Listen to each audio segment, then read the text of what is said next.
Good evening. I tell you what, Hello, Joe, matey. The transfer window's shut, but your work just continues. What are you hearing coming out of Forest?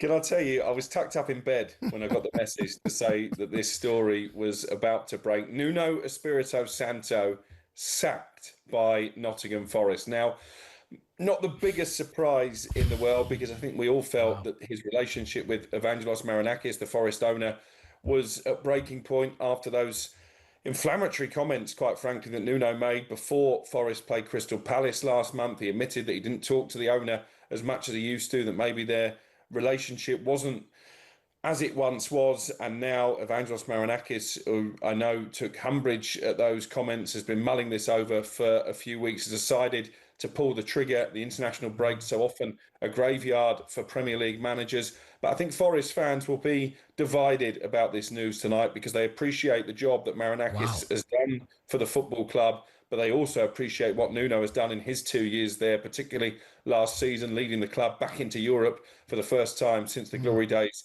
of the 1990s. But Nuno Espirito Santo sacked by Nottingham Forest. That's the big breaking news on Wow. talkSPORT tonight. Crookie, stay there. Kev, your thoughts? I mean, this is just off the press. It's literally happening in front of our eyes as we speak. Your thoughts? Yeah, as Crookie says, not a huge surprise. Once he'd made those public comments about his relationship with Marinakis, he was always in danger. We've seen this at Olympiacos with Marinakis down the years. He's not a man that takes any kind of criticism lightly, and we know that.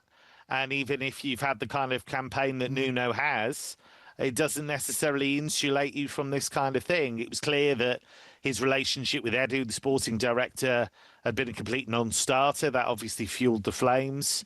And I think it's a great shame, actually, for Forest. I think it's a great shame for Nuno. I think as well, you look at that squad, it's kind of set up for the way that Nuno plays, that counter-attack, that kind of soak up pressure and then hit on the counter. Guys like Dan and Doy, I think brought in, he's perfect for that kind of counter-attacking football. So what happens now? So I think it's a big risk, actually.